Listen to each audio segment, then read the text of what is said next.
ജീവിച്ചിരിക്കുന്ന മോഹൻലാല്, മമ്മൂട്ടി, അതെ. ദിലീപ്, ജയറാം. ജയറാം, പിന്നെ അങ്ങനെ കുറെ ആൾക്കാർ. അമ്മ പിന്നെ നസീർ സാറ് ഭയങ്കര മനുഷ്യ സ്നേഹിയാണെന്ന് കേട്ടിട്ടുണ്ട്. അമ്മക്ക് ഒരുപാട് സഹായങ്ങളൊക്കെ ചെയ്തു തന്നിട്ടുണ്ടല്ലേ? എനിക്ക് സാമ്പത്തികമായിട്ട് എനിക്ക് സഹായിച്ചില്ല, പക്ഷെ അയാൾ ജീവിച്ചിരിപ്പുണ്ടെങ്കിൽ എനിക്ക് എന്നെ സഹായിക്കും. അതെന്താ ആരും ചെയ്യാത്തൊരു കാര്യമാണ് നസീർ സാർ ചെയ്തത്. അമ്മയെ അങ്ങനെ സഹായിച്ചിട്ടുണ്ടോ സുരേഷ് ഗോപി, മമ്മൂക്ക, ലാലേട്ടനൊക്കെ? അതാണ് അതാണ് കഷ്ടം. ഇപ്പൊ എത്ര പെൻഷൻ നമുക്ക്? ആദ്യം തന്ന 1000 രൂപയായിട്ട്. 1000 രൂപ ആദ്യം തന്ന 1000 രൂപയ്ക്ക് മേടിച്ച ലോക്കറ്റാ അത്. സംഘടന എല്ലാവരും കാണുകയും പിടിക്കുകയും സംഭാഷണ ഫോണ് കൂടെ ഒന്നും ഇല്ലെങ്കിലും, പക്ഷെ എൻ്റെ ശക്തി എൻ്റെ അമ്മ സംഘടന. അപ്പം അതില്ലെങ്കിൽ എൻ്റെ കാര്യം പോക്കാം. നടക്കാൻ പ്രയാസമുണ്ട്, ഈ സ്റ്റെപ്പ് ഇറങ്ങാൻ പ്രയാസമുണ്ട്. ഇല്ലെങ്കിലും സീരിയൽ ചെയ്യുന്നുണ്ട്. സീരിയലുകാർ എന്താണ് വിളിക്കാത്തതെന്ന് അറിയില്ല.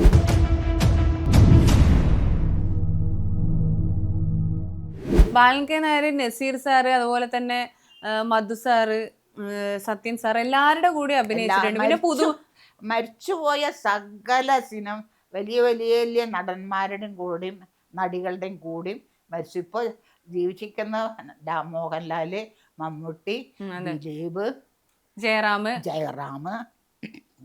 പിന്നെ അങ്ങനെ കുറെ ആൾക്കാർ, കാര്യപ്പെട്ട ആളുകളൊക്കെ പോയല്ലോ. പിന്നെ മിഥുനത്തിലൊക്കെ നല്ല വേഷമായിരുന്നു. ഇയാളാണ് അന്ന് ഷാജി കൈലാസ് നല്ല സംവിധായകനല്ലേ. അയാള് നല്ല പടമായിരുന്നു. ജഗദീഷ് ഫസ്റ്റായിട്ട് ഹീറോ ആയിട്ട് അഭിനയിച്ച പടം സ്ഥലത്തെ പ്രധാന പയ്യൻ. കൊട്ടാരം വീട്ടിലെ അപ്പൂട്ടൻ. മറ്റത് രാജസേനൻ ചെയ്ത പടം കൊട്ടാരം വീട്ടിലെ അപ്പൂട്ടൻ. അങ്ങനെ എല്ലാ നല്ല പടങ്ങളുടെയും ഭാഗമായി. അതാണ് ലൈഫിൽ കിട്ടിയൊരു സമ്പാദ്യം. പൈസയായിട്ടൊന്നുമില്ല. ബാലൻ കെ നായരാണ് ആദ്യമായിട്ട് അമ്മ ആദരിച്ചത്. അന്ന് അങ്ങനൊന്നും ഇല്ലാന്ന് തോന്നുന്നു സമ്പളം. ഇന്നിപ്പോ ഇങ്ങോട്ട് തിരിഞ്ഞ അവാർഡ്, അങ്ങോട്ട് തിരിഞ്ഞ അവാർഡ്, ഇങ്ങോട്ട് നോക്കിയ അവാർഡ്, അങ്ങനെയാണല്ലോ ഇപ്പോഴത്തെ. ഇപ്പൊ അന്നത്തെ കാലത്ത് അതൊന്നും ഇല്ല. ഞാൻ എത്രയോ കലാസമിതി ഞങ്ങളുടെ നാട്ടിൽ ചെയ്തു. മാങ്കാവിലുണ്ട് ദേശീയ കലാസമിതി. അമ്മ പിന്നെ നസീർ സാറ് ഭയങ്കര മനുഷ്യ സ്നേഹിയാണെന്ന് കേട്ടിട്ടുണ്ട്. അമ്മക്ക് ഒരുപാട് സഹായങ്ങളൊക്കെ ചെയ്തു തന്നിട്ടുണ്ടല്ലേ? എനിക്ക് സാമ്പത്തികമായിട്ട് എനിക്ക് സഹായിച്ചില്ല, പക്ഷെ അയാൾ ജീവിച്ചിരിപ്പുണ്ടെങ്കിൽ എനിക്ക് എന്നെ സഹായിക്കും. ജീവിച്ചിരിപ്പുണ്ടെങ്കിൽ എന്നെ സഹായിക്കുന്നു. സഹപ്രവർത്തകരോടൊക്കെ ഭയങ്കര സ്നേഹമായിരുന്നോ? അതെന്താ ആരും ചെയ്യാത്തൊരു കാര്യമാണ് നസീർ സാർ ചെയ്തത്. അയാൾ ഇങ്ങനെ ഹൈ ലെവലിൽ നിൽക്കണ കാലം കടൽപ്പാലം സിനിമ, അതെനിക്ക് ഒരു പാട്ട് സീനേ ഉള്ളൂ, പക്ഷെ ഉള്ളത് നല്ലതാണ്. ഇങ്ങനെ തേവില്ലേ നമ്മൾ പണ്ടത്തെ കണ്ടിട്ടുണ്ടാ, കൃഷി വെള്ളം ഒഴിച്ചു കൊടുക്കുന്നത്, തേവണ സീൻ. ഞാനും ഡാൻസർ മാധവനാ എൻ്റെ ഭർത്താവായിട്ട് അഭിനയിച്ചത്. മുണ്ടും ബ്ലൗസും മേലെ തോർത്തും കീർത്തൊന്നുമില്ല. അങ്ങനത്തെ കുറേ പടം ചെയ്തുണ്ട്. മേലെ തൂങ്ങുന്ന ബ്ലൗസും മുണ്ടായിട്ട്. അപ്പോൾ ഈ പാട്ടിൻ്റെ അർത്ഥം മുഴുവനും ഇവർക്ക് ആർക്ക് നസീറും സത്യനും ഷീലയ്ക്കും അവരെ ഉൾക്കൊള്ളിച്ചിട്ടുള്ള ഈ പാട്ടാണ്. അപ്പോൾ ഈ പാട്ടിലൊരു സംഭവം ഉണ്ടായി. സേതുമാധവനാണ് സംവിധായകൻ. അപ്പോൾ അയാളുടെ പടം ഞാൻ ആദ്യം ചെയ്തിട്ടുണ്ട്, ചുക്ക് എന്ന് പറഞ്ഞ സിനിമ. അത് കുട്ടികൾക്കൊക്കെ കഴിഞ്ഞതിന് ശേഷം ചുക്ക്. അതിലും ഇതേപോലെ തന്നെ ഉള്ളത് നല്ല വേഷമാണ്. സംസാരിക്കാൻ അല്ല, ഒരു സംസാരിയില്ലാത്ത ഒരു സ്ത്രീ. അപ്പം ഞാനാണ് ഇയാളുടെ ശരിക്കുള്ള ഭാര്യ. ആരെയും മധുസാറിൻ്റെ ശരിക്കുള്ള ഭാര്യ ഞാനാണ്. അപ്പം ഇയാൾ എന്നെ കല്യാണം കഴിക്കുന്നതിന് മുമ്പേ തന്നെ ഇയാൾ ഷീലയായിട്ട് നല്ല അടുപ്പത്തിലാണ്. മധുസാർ ഈ സിനിമയുടെ കഥയാണോ അമ്മ പറയുന്നത്? ഇപ്പൊ പറയുന്ന സിനിമയുടെ കഥയാണ്. അതാണ് ചുക്ക്. അതിൽ സേതുമാധവനാണ് സംവിധായകൻ എന്ന് ഞാൻ പറയാം. അപ്പൊ ഈ കടൽപ്പാലത്തിന്റെ സംവിധായകനും സേതുമാധവനാണ്. അപ്പൊ അതില് എൻ്റെ ഒരു ക്ലോസ് എടുക്കാൻ പറഞ്ഞു. അത് ആ ഡാൻസർ മാധവൻ എന്ന് പറഞ്ഞ ആള് സാറിനോട് പറഞ്ഞു, ആരോ മാധവൻ സാറിനോട് പറഞ്ഞു, സാറേ ആ പെൺകുട്ടിയുടെ ഒരു ക്ലോസ് എടുക്കുക. ഇയാൾ എന്താ പറഞ്ഞെന്നറിയേ, ഏയ് അതൊന്നും വേണ്ടെന്ന്. മനസ്സിലായില്ലേ? ഞാനാണ് കുട്ടിയെടുത്ത് ചെയ്തത് എന്ന് പറയാണ്. മുഴുവനും ക്ലോസ് അല്ലേ, മുഴുവനും ക്ലോസ് അല്ലേ. അതുപോലെ എത്ര പടം ഞാൻ പടം ചെയ്തു. നസീർ സാർ വണ്ടിയിലൊക്കെ കയറ്റി കടൽപ്പാലം കഴിഞ്ഞിട്ട് ഞാൻ നാടകം ചെയ്യുന്നുണ്ട്, സംഗമത്തിന് നാടകം ചെയ്തുകൊണ്ടിരിക്കുന്നുണ്ട്. എൻ്റെ സീൻ കഴിഞ്ഞിട്ട് ഞാനിങ്ങനെ നിൽക്കുക. അപ്പോൾ എല്ലാവരും പോയി കഴിഞ്ഞിട്ട് ഓരോരുത്തർ ഈ വണ്ടീൻ്റെ ആൾക്കാർ വേറെ തന്നെയാണ് സിനിമയിൽ. ഒരു ജാതി സാധനങ്ങളാ. വലിയ വലിയ ആൾക്കാരൊക്കെ വേഗം വിടും, ജൂനിയറായിട്ട് അഭിനയിക്കുന്നവരൊക്കെ അങ്ങനത്തെ സാധനങ്ങളാണ്. ഇപ്പോഴും അങ്ങനെ തന്നെയാന്ന് തോന്നണം. അതൊക്കെ മാറ്റണം. ഭക്ഷണം മാറ്റിയത് BJ ആൻ്റണിയാണ്. BJ ആൻ്റണി എൻ്റെ കൂടെ ഞാൻ അഭിനയിച്ചിട്ടുണ്ട്, ചൂള. അപ്പോൾ ഞാനിങ്ങനെ അത് വഴിയിലിങ്ങനെ നിൽക്കുകയാണ്. ഇത് എന്നെ കൊണ്ടുപോകണില്ലല്ലോ എനിക്ക് എന്താ വണ്ടി വരാത്തതെന്നും വേണ്ടി ഞാനിങ്ങനെ നിൽക്കുമ്പോൾ ഇവർ പോകാൻ വേണ്ടിയിട്ട് എൻ്റെ മുമ്പിൽ നസീർ സാറും ഷീലയും വന്ന് ഇരിക്കുന്നുണ്ട്. അപ്പം എന്നോട് സാറ് ചോദിച്ചു, കുട്ടി എന്താ അവിടെ നിൽക്കുന്നേ? ഞാൻ പറഞ്ഞു, ഞാൻ കുറേ നേരമായി ഇവിടെ നിൽക്കുന്നു, ഞാൻ കാണുന്നുണ്ട്, കുറേ നേരമായല്ലോ ഇവിടെ നിൽക്കുന്നത്. ഞാൻ പറഞ്ഞു, എന്നെ ആരും വിളിക്കുന്നില്ല, വണ്ടിയില്ല എന്നൊക്കെ പറയണു. എവിടെയാണ് പോകേണ്ടത്? മാങ്കാവ് ഇവിടെ അടുത്തല്ലേ? ഇതിൽ കയറിക്കോളൂ. പ്രത്യേകിച്ച് ഹീറോയിനിക്ക് പ്രത്യേകം വണ്ടിയാണ്, ഒരൊറ്റ കുട്ടികളെയും കയറ്റില്ല അതിൽ. അതാ ഇന്നും അങ്ങനെയാണെന്ന് തോന്നുന്നു, അന്നും അങ്ങനെയാണ്. ഷീലയും വേറെ മെയിനായിട്ട് അഭിനയിക്കുന്നവരുടെ വണ്ടിയിൽ ആരും കയറില്ല. പക്ഷെ ഷീലയുടെ കൂടെ ഞാൻ കയറി, ചുക്ക് കഴിഞ്ഞിട്ട്. ഷീലയും ഞാനൊരു വണ്ടിയിലാണ് പോയത്, അത് മനസ്സിലേ, അന്ന് തന്നെ. അപ്പൊ എനിക്ക് വിലയുണ്ടല്ലോ അന്ന്. ഒരുപാട് നല്ല സിനിമകൾ ചെയ്തു. അപ്പൊ സാറ് പറഞ്ഞു, വിഷമിക്കണ്ട, ഈ വണ്ടി കയറിക്കോളൂ. ഞാൻ പറഞ്ഞു, ഞാൻ മടിച്ചു നോക്കും, വിഷമിക്കണ്ട, വണ്ടി കയറിക്കോളൂ, ഞങ്ങൾ കൊണ്ടുവിടാന്ന്. അങ്ങനെ ആരെങ്കിലും ചെയ്യുമോ? ചെയ്യില്ല, ആരും ചെയ്യില്ല, ഒരു നടന്മാരും അങ്ങനെ ചെയ്യില്ല. നസീർ സാർ അത്രയും വലിയൊരു മനുഷ്യനാണ്. അത്ര അയാള് മുത്ത് എന്താണ് മുത്തെന്ന് പറഞ്ഞ ഒരാളുണ്ടല്ലോ, മുത്തയ്യ. ഒരു തമിഴും മലയാളം ചെയ്യണ ഒരു മുത്തയ്യ എന്ന് പറഞ്ഞ ആൾക്ക് മാസം പൈസ അയച്ചു കൊടുത്തിരുന്നാ ആ മനുഷ്യൻ. അയാൾക്ക് പടമൊന്നും ഇല്ലാണ്ടായപ്പോഴേ, ജീവിക്കാൻ മാർഗം ഇല്ലാണ്ടായപ്പോ, അങ്ങനെ ഇപ്പൊ കുറെ നല്ല കാര്യങ്ങൾ ഇപ്പോൾ നമ്മുടെ നടന്മാരും ചെയ്യുന്നുണ്ട്. ആര്? ലാലും മമ്മൂട്ടിയും ഗോപി, സുരേഷ് ഗോപി, അങ്ങനെ കുറെ ആൾക്കാര്. അമ്മയെ അങ്ങനെ സഹായിച്ചിട്ടുണ്ടോ സുരേഷ് ഗോപി, മമ്മൂക്ക, ലാലേട്ടനൊക്കെ? അതാണ് കഷ്ടം. ആരും ഞാൻ ചോദിച്ചിട്ടില്ല, ആരൊന്നും ചെയ്തിട്ടില്ല. അല്ല, അമ്മ സംഘടന വീടൊക്കെ 3 സെന്റ് സ്ഥലമുള്ളവർക്ക് അത് അങ്ങനെ പത്രത്തിൽ വന്നില്ല. അതിനെ ഇന്റർവ്യൂവിന് വന്നത് ദേശാഭിമാനി പത്രത്തിൽ നിന്ന് ഒരാളാ എന്നെ ഇന്റർവ്യൂവിന് വന്നത്. അപ്പൊ അയാള് ഇങ്ങനെ കാര്യങ്ങളൊക്കെ ചോദിച്ചു. 3 സെന്റ് സ്ഥലം. അപ്പം ഞാൻ പറഞ്ഞു, 3 സെന്റ് സ്ഥലം തന്നാല് വീട് വെച്ച് തരാമെന്ന് പറഞ്ഞിട്ടുണ്ട്. സംഘടന ഇടവേള ബാബു ആണത് പറഞ്ഞത്, വേറെ ആരുമല്ല, ഇടവേള ബാബു ആണ് പറഞ്ഞത്. ചേച്ചിക്ക് 3 സെന്റ് സ്ഥലം ഉണ്ടാ? ഞാൻ പറഞ്ഞു, ഇപ്പം എനിക്ക് 3 സെന്റ് ഒന്നുമില്ല, എന്നാൽ 3 സെന്റ് സ്ഥലം ഉണ്ടെങ്കിൽ വീട് വെച്ച് തരും ഞങ്ങൾ. ആദ്യമേ വീട് വെച്ച് കൊടുത്തിട്ടുണ്ട് കുറേ പേർക്ക് സംഘടന. ആദ്യം തന്നെ വീടുണ്ടാക്കി കൊടുത്തത് ശാന്തകുമാരിക്കാ. പിന്നെ കുറേ പേർക്ക് വീട് വെച്ച് കൊടുത്തിട്ടുണ്ട് അവര്. നമുക്ക് സ്ഥലമില്ലാത്തോണ്ടാണ് ഇപ്പൊ വീട് വെച്ച്. പത്രത്തിൽ വന്നപ്പോഴേ എവിടെന്നോ കുറെ ദൂരന്ന് വിളിച്ചു. ദേശാഭിമാനിയില് അവനെ വിളിച്ചു, അവന്റെ പേര് സജിത്ത് എന്നാറ്റാണ് അവന്റെ പേര്. അവനോട് വിളിച്ചു പറഞ്ഞു, 3 സെന്റ് സ്ഥലം ഞങ്ങൾ തരാം. ഇവിടെ കുറെ തിരുവനന്തപുരത്ത് നിന്ന് കുറെ പോണം, അങ്ങനെയുള്ള ഒരു സ്ഥലത്തുനിന്ന് 3 സെന്റ് വിലാസനയ്ക്ക് 3 സെന്റ് സ്ഥലം തരാം പറഞ്ഞു പോയത് അബദ്ധമായി എനിക്ക്. അത് കോഴിക്കോടായിരുന്നു വേണ്ടത്.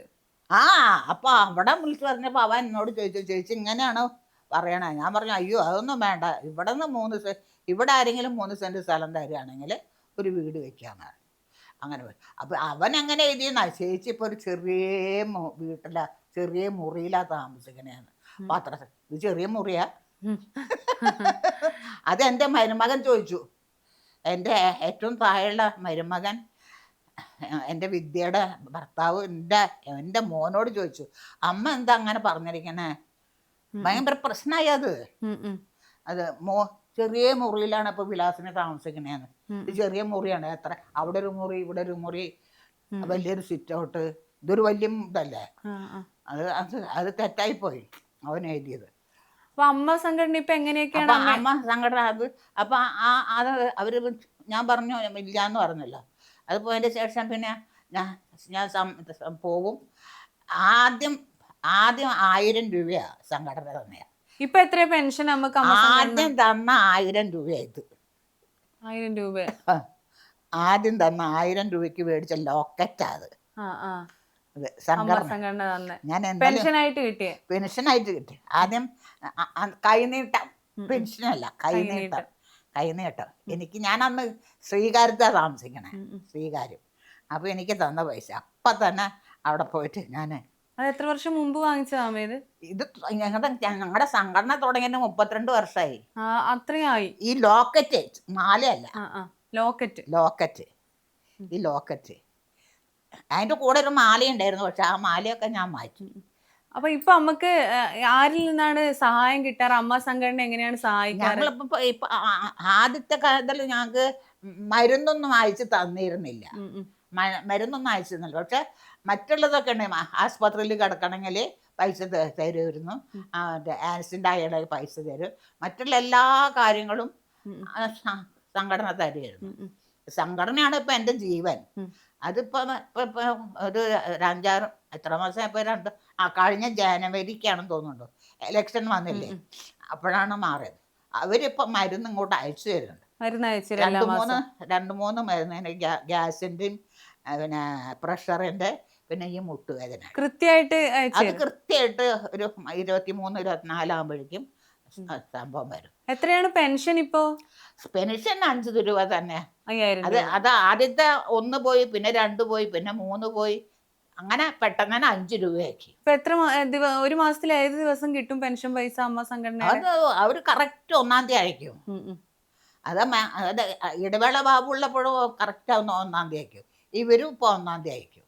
1-ാം തീയതി ഞാൻ 4-5-5-ാം തീയതി ആകുമ്പോഴേക്കും ഞാൻ പൈസ ഞാനിപ്പൊ ആ പൈസയാണ് ഇപ്പൊ എൻ്റെ ഏറ്റവും വലിയ വരുമാനം.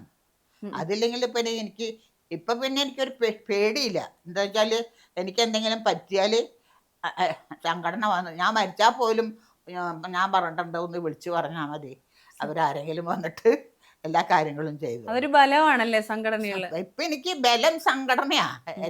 എൻ്റെ ശക്തി എന്താ എല്ലാവരും ഉള്ള ഇതാണ്. എല്ലാവരും കാണുകയും പിടിക്കുകയും സംഭാഷണ ഫോണ് കൂടെ ഒന്നും ഇല്ലെങ്കിലും, പക്ഷെ എൻ്റെ ശക്തി എൻ്റെ അമ്മ സംഘടന. ഇപ്പം അതില്ലെങ്കിൽ എൻ്റെ കാര്യം പോക്ക. ഇപ്പൊ അവര് കംപ്ലീറ്റ് ആള് മാറിയതിന്റെ ശേഷം അവരൊക്കെ ഉണ്ട്, സെക്രട്ടറി ഒക്കെ മാറിയെന്നല്ലോ. നമുക്ക് പൈസക്ക് ബുദ്ധിമുട്ട് വരുന്ന സമയമുണ്ടോ? ഇപ്പൊ ദൈവം സഹായിച്ച് അങ്ങനെ വന്നിട്ടില്ല. എന്നുവെച്ചാൽ പെൻഷൻ ഇത് മാത്രമല്ലല്ലോ, പിന്നെ സത്യൻ സാറിന്റെ 2000 രൂപയുണ്ട്, പിന്നെ എനിക്ക് മറ്റേ വാർദ്ധക്യ പെൻഷൻ സർക്കാരിന്റെ അതുണ്ട്. അപ്പൊ എനിക്ക് വലിയ ബുദ്ധിമുട്ടില്ല. ചെലവ് കഴിഞ്ഞു പോകും. ചെലവ് കഴിഞ്ഞു, ലവിഷായിട്ട് ചെലവ് കഴിയും. പിന്നെ ഈ സ്വീകരണത്തിന് പോകുമ്പോഴൊക്കെ ചിലരും പൈസ 10 രൂപയും 15 രൂപയും 5 രൂപയും ഒക്കെ തരില്ല. അപ്പൊ അതിനെക്കൊണ്ട് ആരോടും അത് പണ്ടേ ഇല്ല. എൻ്റെ പൈസ ഞാൻ എല്ലാവർക്കും കൊടുത്തിട്ട് ഞാൻ പാപ്പരയായതാ. സഹായിച്ചിട്ട് ഒന്നും ഇല്ലാതായി പോയി. അതെ, എല്ലാവരും സഹായിച്ചിട്ട് ഒന്നും ഇല്ലാതെയായി. ബുദ്ധിയില്ല, വിവരമില്ല. അത് എൻ്റെ കെട്ടിയോൻ പറയും, നിനക്ക് പൈസക്ക് വില ഇല്ലാത്തത് കൊണ്ടാണ് നീ ഇങ്ങനെ ചെയ്യണേന്ന്. ഓരോന്ന് ചെയ്യുമ്പോഴേ എൻ്റെ ആൾക്കാർക്ക് ചെയ്യുമ്പോഴേ അപ്പോഴും ഞാൻ എൻ്റെ പുള്ളിനോട് തർക്കിക്കും. ഞാൻ പറയും, നിങ്ങൾ ജോലി ചെയ്തിട്ടല്ലല്ലോ ഞാൻ കൊടുക്കണേ, ഞാൻ ജോലി ചെയ്തിട്ടല്ലേ. നീ ഏതെങ്കിലും ഒരു കാലത്ത് പൈസേൻ്റെ വില മനസ്സിലാക്കും ബ്രോണി എന്ന് പറഞ്ഞു. അത് ഞാൻ മനസ്സിലാക്കി. പൈസയുടെ വില ഇത്ര, പൈസയ്ക്ക് വിലയുള്ളൂ, സ്നേഹത്തിനോ രക്തബന്ധത്തിനോ ഒന്നൊരു വിലയില്ല. പൈസ ഉണ്ടെങ്കിൽ ആളുണ്ട്, എല്ലാവരും വരും, സ്നേഹം കാണിക്കും, പ്രകടിപ്പിക്കും. ഇപ്പൊ ഒറ്റ കുട്ടികളില്ല, ഒരാൾ മാത്രം ഉണ്ട് ഇപ്പൊ ഇങ്ങനെ ഒന്നൊന്ന് അന്വേഷിക്കും. ഞാൻ പറഞ്ഞില്ല, എൻ്റെ അനുജന്റെ മോൻ അവനാണ് മറ്റേ എഴുത്തുകുത്തിന്റെയും മറ്റേന്റെ എല്ലാ കാര്യങ്ങളും. വേറെ ആരും അമ്മയുടെ അടുത്ത് വരാറില്ല? ആരും വരാറില്ല. കുടുംബക്കാരോ അല്ലെങ്കിൽ സിനിമാ മേഖലയിലുള്ളവര്? കുടുംബക്കാരെ എന്റെ മോൻ മരിച്ചിട്ട് വന്ന ആര് പിന്നെ പിറ്റേ വർഷം ആരും വരാറില്ല. വരുന്ന പറയുന്നോണ്ട് എന്താ, ആരുമില്ല. ഇപ്പൊ എനിക്കില്ല എല്ലാ കാര്യങ്ങളും ചെയ്യുന്നത്. ഇപ്പതാ ജീവനോടെ ഇരിക്കുന്ന മോനല്ലേ, അവനാണ് ആശുപത്രിയിൽ കൊണ്ടുപോകണു, ഡോക്ടറവിടെ കൊണ്ടുപോകണു, മരുന്ന് വാങ്ങിക്കൊണ്ടിരുന്നു, എനിക്ക് എന്തെങ്കിലും ആവശ്യമുണ്ടെങ്കിൽ ഭക്ഷണ സാധനങ്ങൾ കൊണ്ടു തരണു. ഇപ്പതാ കറി കൊണ്ടു തന്നല്ലേ. അതൊക്കെ അവനിനി ഒന്നും പറ്റരുതേ എന്ന് ഞാൻ ദൈവത്തിനോട് പ്രാർത്ഥിക്കും. എന്നുവെച്ചാൽ ആകെ രണ്ടല്ലേ. എനിക്ക് തോന്നിയിട്ടുണ്ട് എനിക്ക് കുറെ പ്രസവിക്കായിരുന്നു ഒന്ന്. കുറെ മക്കളുണ്ടെങ്കിൽ നല്ലത്. ഇപ്പൊ ആകെ രണ്ടെണ്ണല്ലേ ഉള്ളൂ. ഒന്ന് പോയി, ഇനി ഒന്നല്ലേ. അവർക്ക് എന്നോട് എന്തോന്നാ, എന്റെ ജീവനാ ഇപ്പൊ. അവൻ എന്റെ ജീവനാ. അവല്ലെങ്കിൽ ഇപ്പൊ ഞാൻ എന്താ പണി? അവന് അതാണല്ലോ അവർക്കൊക്കെ എന്നെ സഹായിക്കാൻ പറ്റാഞ്ഞത്. ഞാൻ പറഞ്ഞില്ല എന്റെ കുട്ടികളെ പഠിച്ചില്ല എന്ന് പറഞ്ഞില്ലേ. അവൻ വെറും സ്കൂളിലെ ഡ്രൈവറാ, മറ്റവനെ എന്തോ തുമ്പ. അപ്പൊ അവർക്ക് അവരുടെ കാര്യം നോക്കാനേ വേണ്ട ആവശ്യമുള്ളൂ ഉണ്ടാവുള്ളൂ. എന്റെ കാര്യം നോക്കാൻ പിന്നെ എനിക്ക് ബുദ്ധിമുട്ടില്ലല്ലോ. അമ്മയ്ക്ക് ഇങ്ങനെ അമ്മ കഷ്ടപ്പെടുന്നില്ലല്ലോ. അപ്പൊ പിന്നെ അമ്മയ്ക്ക് ആവശ്യം എന്താണ്, അതാണ് അവരുടെ പോയിന്റ്. പിന്നെ എന്തൊക്കെ ഇവിടെ ഇത് അവരിന്ന് വളർത്തുന്നതാ എമർജൻസി. പിന്നെ ഇതിൽ ഞങ്ങളുടെ സംഘടനയുടെ കപ്പുണ്ട്. പിന്നെ കുറെ സാരികൾ തന്നിട്ടുണ്ട്. പിന്നെ കുടുംബ സംഗമത്തിന് പോയപ്പോ അത് എങ്ങനെയാ വെച്ചാൽ സ്പോൺസർ ചെയ്യുന്നത് കുറെ വേറെ ആളുകളുണ്ട് അവിടെ, അവരുടെ പരസ്യത്തിന് വേണ്ടിയിട്ട്. അപ്പൊ അവിടെ നിന്ന് അങ്ങനെയാണ് ഈ കുറെ സാധനങ്ങൾ കിട്ടുന്നത്. സാരികളൊക്കെ അവരുടെ കോട്ടൺ സാരികൾ, അല്ലാതെയുള്ള സാരികൾ. ഇപ്പൊ തന്നെ ഹാൻഡ്ലൂമിന്റെ നല്ല നല്ല ഡിസൈനുള്ള സാരികൾ കിട്ടിയിട്ടുണ്ട്. അമ്മ സംഘടനയാണ് ഇപ്പൊ മൊത്തം സഹായിക്കുന്നുണ്ട്. അമ്മ അപ്പൊ ഇപ്പൊ മൊത്തത്തില് ഹാപ്പിയാണ്? ഈ വീട്ടിൽ ഒറ്റക്കാണ് നല്ല ഹാപ്പിയാണ്. സാമ്പത്തികമായിട്ടെന്ന് വെച്ചാൽ ആരോടും കൈ നീട്ടണ്ട. ഒരു 10 രൂപ എനിക്ക് തരുമോ, എനിക്ക് മരുന്ന് മേടിക്കാൻ, അത് ആരോടും ചോദിക്കണ്ട. എനിക്ക് മരുന്നിന് ഇപ്പോൾ അവർ തരണു. പിന്നെ അല്ലാതെ എനിക്ക് കുറേ മരുന്നുകളൊക്കെ വേറെ വേണം, അത് ഞാൻ തന്നെ വാങ്ങിക്കും. എനിക്ക് ബുദ്ധിമുട്ടൊന്നുമില്ല. ഇനി അഭിനയിക്കണം എന്ന് ആഗ്രഹമുണ്ടോ? വളരെ വളരെ ആഗ്രഹമുണ്ട്. അത് സിനിമയോ അല്ലെങ്കിൽ നാടകമോ, അമേച്ചർ നാടകം ചെയ്യണമെന്നുണ്ട്, സിനിമ ചെയ്യണം. സിനിമ ഇല്ലെങ്കിലും സീരിയൽ ചെയ്യുന്നുണ്ട്. സീരിയലുകാരെന്താണ് വിളിക്കാത്തതെന്ന് അറിയില്ല. സീരിയലുകാരിൽ ഇപ്പോൾ ചാനലുകാരാണ് പോലും നടന്മാരെയും സെലക്ട് ചെയ്യുന്നത്. പഴയ ആളുകളൊന്നും വേണ്ടാന്ന്.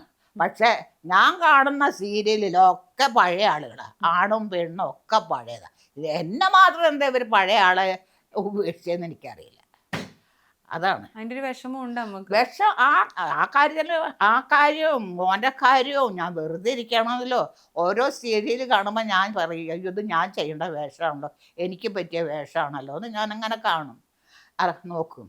രാവിലെ തൊട്ട് വൈകുന്നേരം വരെ ഇവിടെ ഒറ്റക്ക് ഇരുന്നിട്ട് എന്താ ചെയ്യുന്നത്? ഒറ്റയ്ക്കൽ എനിക്ക് രാവിലെ തൊട്ട് പണിയുണ്ട് ഒരുപാട്. ഇപ്പൊ കണ്ടില്ല നീറ്റായിട്ട് കിടക്കുന്നത്, ഭക്ഷണം പാകം ചെയ്യണം. എനിക്ക് സമയം കിട്ടുക 2 മണിക്ക് ശേഷമാണ്. 2 മണിക്ക് ശേഷം ഞാനൊരു 4-5 വരെ ഇരിക്കും.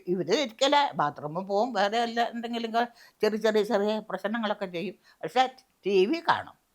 TV രാവിലെ ഒരെണ്ണം കാണുള്ളൂ, അത് കഴിഞ്ഞാൽ ഓഫാക്കും. വാർത്ത കഴിഞ്ഞാൽ ഒരു സീരിയലുണ്ട്, അത് നല്ല സീരിയലാണ്. അതന്നെ അത് എഴുതിയ ആള് നല്ല വിവരമുള്ള ആളാണ്.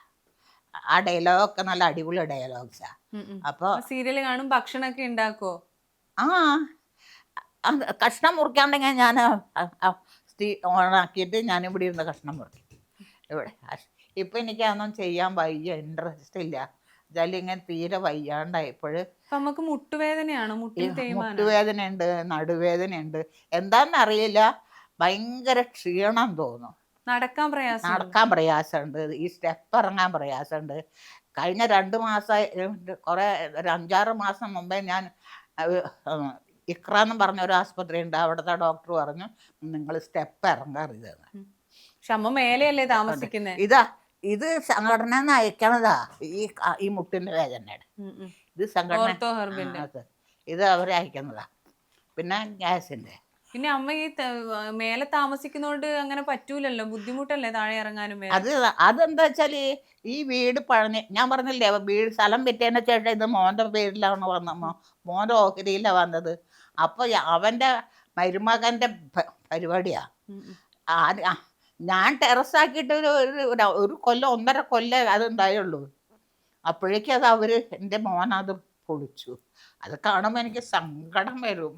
ഇവിടെ ഇല്ലാത്ത ചെടികളില്ലായിരുന്നു, ഇവിടെ ഇല്ലാത്ത വൃക്ഷങ്ങളില്ലായിരുന്നു, എല്ലാം പോയി. എല്ലാം പോയപ്പോൾ ഇപ്പം അതൊക്കെ ഇങ്ങനെ കാണുമ്പോഴെനിക്ക് ദണ്ണ ഞാൻ രാത്രി ഉറങ്ങണത് ഉറക്കഗുളിക കഴിച്ചിട്ടാ. ഇപ്പോ ഇപ്പോൾ അതിപ്പോൾ ദാ ഈ സ്ഥലം പോയില്ലേ, ഈ സ്ഥലം പോയതിന് ശേഷം ഉറക്കമില്ല. അപ്പോൾ ഇവിടെ ഒരു ഡോക്ടറുണ്ട്, രാജീവ് എന്ന് പറഞ്ഞൊരു ഡോക്ടർ, ജസ്റ്റ് ഹോസ്പിറ്റലിൽ. ഞാൻ ഡോക്ടറോട് പറഞ്ഞു, ഡോക്ടറെ എനിക്ക് ഉറക്കമില്ല എന്ന്. ആ ഡോക്ടർ എഴുതി തന്നതാ. അപ്പൊ എന്നും അത് കഴിക്കാവോ അമ്മേ, ഉറക്കം ഗുളിക? കഴിക്കും. അപ്പോൾ ഡോക്ടർ ഇവരെല്ലാവരും പറയും അയ്യോ കഴിക്കണ്ട കഴിക്കണ്ട കഴിക്കണം. ഞാൻ ഡോക്ടറോട് ചോദിച്ചു, എല്ലാവരും പറയണം ഡോക്ടർ ഇത് കഴിക്കണമെന്ന്. അവരാരും പറഞ്ഞത് സ്വീകരിക്കണ്ട, മേഡം കഴിച്ചേക്ക്, മേഡം ഉറങ്ങണ്ടേ, ഉറക്കല്ല വലുത് അതുകൊണ്ട് മേഡം കഴിച്ചേക്കണം. അമ്മക്ക് മോന്റെ കൂടെ താഴെ പോയി താമസിച്ചൂടെ? താമസിക്കാൻ പറ്റാത്തതിൻ്റെ കാര്യം അതാ ഞാൻ പറഞ്ഞത്. അപ്പോൾ ഇവന്ന് ഈ വീട് പണി തുടങ്ങിയപ്പോൾ ഞാൻ അതിന് മുമ്പേ ഞാൻ അവിടെ ആയിരുന്നല്ലോ, തിരുവനന്തപുരത്തായിരുന്നു. അവിടെ ഞാൻ ഒറ്റയ്ക്ക് തന്നെയാണ്. അപ്പം ഇത് അവൻ വീട് പണിത് കഴിഞ്ഞപ്പോൾ അവർ മേലെയായിരുന്നു, താഴെ അവർ വാടകയ്ക്കല്ല പണയത്തിന് കൊടുക്കാമെന്ന് അറിയാം. ഇവിടെ അവിടെ ഒറ്റയ്ക്ക് കൊടുക്കാമെന്ന് അറിയില്ലേ തിരുവനന്തപുരത്ത്, ഇവിടെ പണയത്തിന് കൊടുക്കാമെന്ന് പറയും. അപ്പോൾ പണയത്തിന് കൊടുക്കാമെന്ന് പറയും. അങ്ങനെ പണയത്തിനായിരുന്നു, അവർ മേലെയായിരുന്നു, ഇവിടെയായിരുന്നു. അപ്പോൾ എനിക്ക് വരാൻ പറ്റുന്നില്ല. പിന്നെ ഇത്ര സാധനങ്ങളൊന്നും അന്നില്ലായിരുന്നു. എന്നാൽ ഈ വീട്ടുപകരണങ്ങളുണ്ടല്ലോ അതെല്ലാം ഞാൻ അവിടെ നിന്ന് കൊണ്ടുവന്നതാ. അപ്പൊ അമ്മ താഴെ ഇനി പോയി താമസിക്കാൻ പറ്റുമെങ്കിൽ താമസിക്കാം, അപ്പൊ വേദനയൊക്കെ മാറും. മറ്റേ അവിടെ ഉണ്ട് ഇഷ്ടംപോലെ സാധനങ്ങൾ, ഇതൊക്കെ കൊണ്ട് എവിടെ വെക്കും? ഇതൊന്നും വെക്കാൻ സ്ഥലമില്ല. അപ്പം ഞാൻ എൻ്റെ മോനോട് ഞാൻ പറഞ്ഞു, ഞാൻ മരിച്ചു കഴിഞ്ഞാൽ നീ ഇതൊക്കെ എന്താ ചെയ്യുക, നീ എന്തെങ്കിലും ചെയ്യുമോ, ഒന്നും കളയരുത് എന്ന്. അപ്പം എൻ്റെ മോൻ പറഞ്ഞു, അവൻ മേലെ ഇതേപോലെ ഇതിൻ്റെ മേലെയുണ്ട് ഒരു സ്ഥലം, ഇതിൻ്റെ മേൽക്കൂര കെട്ടിയിട്ട് അവിടെയുണ്ട് റൂം ഒക്കെ. അപ്പോൾ അവൻ പറഞ്ഞു എന്നോട്, അമ്മ മരിച്ചിട്ടുണ്ടെങ്കിൽ ഞാൻ അത് എക്സിബിഷൻ പോലെ വെക്കുന്നു ഈ ഫോട്ടോ. അത് കേട്ടപ്പോൾ എനിക്ക് സമാധാനമായി, സന്തോഷമായി. മറ്റത് ഇതിങ്ങനെ കളയാന്ന് വെച്ചാൽ അതൊന്നും കളയില്ല അമ്മ, ഇങ്ങനെ തന്നെ കുറെ നാള് കഴിഞ്ഞാലും കുട്ടിയടുത്ത് വിലാസിനെ അമ്മ എല്ലാരും പുതുതലമുറയൊക്കെ അറിയട്ടെ. ഇനി ഒരുപാട് സിനിമകളിലൊക്കെ കാണാൻ പറ്റട്ടെ, നമുക്ക് സീരിയലിലായാലും ആരോഗ്യമൊക്കെ നല്ല രീതിയിൽ വീണ്ടെടുക്കാൻ പറ്റട്ടെ. ഒരുപാട് സന്തോഷം. സന്തോഷം. എനിക്കും വളരെ വളരെ സന്തോഷം. നിങ്ങൾ വന്നതിലും ഇത്രയും സമയം എനിക്ക് വേണ്ടി വെയിറ്റ് ചെയ്തല്ലോ, അതിനുകൊണ്ട് വളരെ വളരെ സന്തോഷം. ഒരുപാട് കാര്യങ്ങൾ പറഞ്ഞു, ഇനി ഒരുപാട് കാര്യങ്ങളും പറയാനുണ്ട്, പക്ഷെ അതിനൊന്നും സമയമില്ല. അതിനോട് നിങ്ങളുടെ എല്ലാവരോടും നന്ദി പറയണം. ഓക്കെ അമ്മ, താങ്ക് യു.